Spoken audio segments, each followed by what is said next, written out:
വിവരങ്ങൾ പങ്കുവച്ചത്. മറ്റൊരു വാർത്തയിലേക്ക് പോകണം. തൃശൂർ പെരിങ്ങാവിൽ തീപിടുത്തം. ചെമ്പുക്കാവ് പെരിങ്ങാവ് റോഡിനോട് ചേർന്നാണ് തീ പടരുന്നത്. ഗതാഗതം പൂർണ്ണമായും ആ മേഖലയിൽ തടസ്സപ്പെട്ടിട്ടുണ്ട്.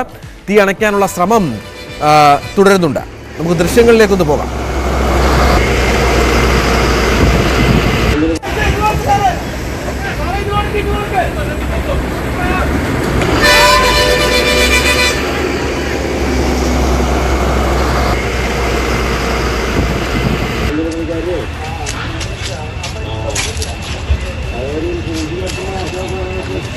രാജു ഗുരുവായൂർ ചേരും. രാജു, വലിയ തീപിടുത്തമാണ്.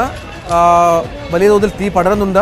മുഖച്ചുരുളുകളുണ്ട്. എന്താണ് സംഭവിച്ചത്? എവിടെയാണ് തീ പിടിച്ചത്? ഈ തീ അണയ്ക്കാനുള്ള ശ്രമങ്ങൾ വിജയിക്കുന്നുണ്ടോ? രഞ്ജിത്ത്, തൃശൂർ ചെമ്പുകാവിനടുത്ത് പെരിങ്ങാവിലാണ് അല്പസമയം മുമ്പ് തീപിടുത്തം ഉണ്ടായത്. പെരിങ്ങാവ് റോഡിൽ ഓസ്കാർ ഇവന്റ് മാനേജ്മെന്റിന്റെ ഗോഡൌണിലാണ് തീപിടുത്തം ഉണ്ടായത്. തൃശൂരിൽ നിന്ന് 3 ഫയർഫോഴ്സ് വാഹനങ്ങൾ എത്തി തീ അണയ്ക്കാനുള്ള ശ്രമം നടക്കുന്നുണ്ട്. ഇതുകൂടാതെ കുന്നംകുളത്ത് നിന്നും അതുപോലെ തന്നെ തൃപ്രയാറിൽ നിന്നും ഫയർഫോഴ്സിന്റെ വാഹനങ്ങൾ എത്തിത്തുടങ്ങിയിട്ടുണ്ട്. എന്നാൽ ഇതുകൂടാതെ ഗതാഗതം പൂർണ്ണമായിട്ട് സ്തംഭിച്ചിരിക്കുകയാണ്. വാഹനങ്ങൾ ഒന്നും തന്നെ ഈ ഭാഗത്തേക്ക് കടത്തിവിടുന്നില്ല. അതോടൊപ്പം തന്നെ പോലീസും ഫയർഫോഴ്സും വളരെ ശക്തമായി രംഗത്തുണ്ട്. രഞ്ജിത്ത്, ഈ തീപിടുത്തത്തിന്റെ കാരണം വ്യക്തമായിട്ടുണ്ടോ? ഈ കടകൾ മാത്രമുള്ള പ്രദേശമാണോ അവിടെ? ഈ ആളുകളൊക്കെ പൂർണ്ണമായി അകത്തുള്ളവരെയൊക്കെ ഒഴിവാക്കിയിട്ടുണ്ടോ? കുറച്ച് ദിവസങ്ങൾ മുമ്പ് ഒരു ഷോപ്പിംഗ് ഫെസ്റ്റിവൽ അവിടെ നടന്നിരുന്നു. ഇതേ തുടർന്ന് ഈ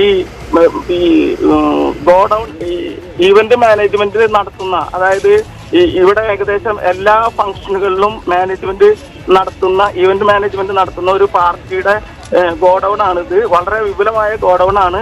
അതുകൊണ്ട് തന്നെ ഇത് കത്തൽ ആരംഭിച്ചപ്പോഴാണ് ഈ ജനങ്ങൾ ഇത് അറിഞ്ഞത് തന്നെ. ഇതേ തുടർന്ന് ജനങ്ങളെല്ലാവരും എത്തി, പിന്നീട് ഫയർഫോഴ്സ് എത്തി ഇത് അണയ്ക്കാനുള്ള ശ്രമം നടത്തുകയായിരുന്നു. എന്നാൽ തൊട്ടടുത്ത് ഷോപ്പുകൾ ഉണ്ടെങ്കിലും മറ്റുള്ള ഭാഗങ്ങളിലേക്കൊന്നും പടർന്നിട്ടില്ല. ആളുകൾക്ക് അപായവും സംഭവിച്ചിട്ടില്ല. എന്നാൽ ഇതെന്ത് കാരണം കൊണ്ടാണ് ഇത് തീപിടുത്തം ഉണ്ടായത് എന്ന് ഇപ്പോഴും അറിയാൻ സാധിച്ചിട്ടില്ല. ബാക്കി രക്ഷാപ്രവർത്തനങ്ങളും അതുപോലെ തന്നെ തീ അണയ്ക്കാനുള്ള ശ്രമങ്ങളും തുടർന്നു വരികയാണ്. തൃശ്ശൂരിലാണ് ഈ സംഭവം ഉണ്ടായത്. ആ പ്രദേശത്ത് തൃശ്ശൂർ പെരിങ്ങാവിലാണ് വലിയ ഒരു തീപിടുത്തം. അവിടെ ആ പ്രദേശത്തേക്കുള്ള ഗതാഗതം പൂർണ്ണമായും തടസ്സപ്പെട്ടിട്ടുണ്ട്. ഫയർഫോഴ്സിന്റെ കുറേയേറെ യൂണിറ്റുകൾ അവിടെ എത്തി ഈ തീ അണയ്ക്കാനുള്ള ശ്രമം തുടരുകയാണ്.